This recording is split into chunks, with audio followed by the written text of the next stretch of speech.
I'm curious about if you think you're a different player without him. Because you've been attached to the hip with this guy for 3 years. When he's not in, do you change your game at all to play with different guys? I think you have to adjust a little bit. I mean, obviously, some of his tendencies are unlike anyone else. I mean, he's allowed to, do different things on the ice because the production he has, right? He's got a little bit more leeway. So, yeah, it's a little bit different. But I think that, I think Laffy's done an unreal job. I think he's been really good. I think Goody's been great. So, for me, it's just opportunity to play with two good players. And, yeah, you obviously do little in-game adjustments. I mean, nothing crazy, but yeah, it's obviously a difference in player. Like a lefty and righty for one is a big thing, and there's little things. But I try to play the same way, play hard, and get my wingers the puck and see what happens. But do you look to maybe shoot more or anything like that? Not really. I think I try to just make the best read at all times. I mean, it's definitely you defer to him when he's on the ice a little bit. That's something that I've learned not to do because you can overpass to him. So I think with maturity it becomes easier. He's also missed 10 games last year, whatever, in some games. So I mean, it's not like it's totally new. And like I said, I think the guys have done an unreal job stepping up in his absence. And it's not an easy role to fill, but not too bad. And we'll be excited to get him back though. What was the focus today coming off of last night? I think just clean up a few things in the D zone. I think in the practice we did a couple of drills we haven't done in a while just to refresh on a few things, back checking, just picking up the right guys, just little things that I think can slip at times. And last night they slipped a bit. So I don't think it's a panic button or anything. I think we've been on a pretty good run here. We've played some good hockey, and unfortunately last night was pretty disappointing. But good thing about the NHL is you play every other day. So get back on the horse and be ready for tomorrow.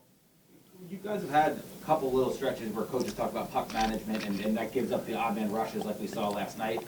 What are the keys for you guys to not do that?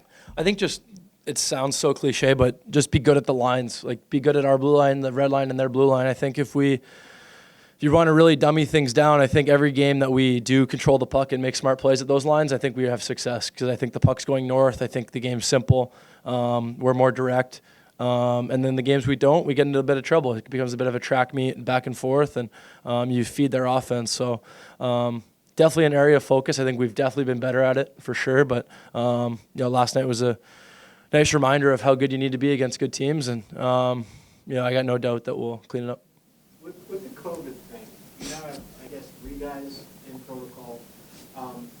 But is it easier to manage if it's just like 1 guy at a time or 2 guys at a time versus I mean, obviously the less guys out is easier for sure. I mean, you get to 2, 3, 4 guys, it creates a lot new faces in the lineup, and when we have most of the year we've had a lot of familiarity, so that changes it. But honestly, I feel like we've just learned to adapt to it. I mean, every day I feel like we've just become accustomed to dealing with these things and adjusting on the fly, and that's part of life in the NHL right now for us. So the guys have done a good job of staying focused. I think we've done a pretty good job of trying to just next man up mentality or whatever you want to call it, or just plug in the holes. I think that's what good teams do, and I think we've done a pretty good job of it. But, like I said, that's 2022 in the NHL, really. Is it different, though, when the next guy is a goalie?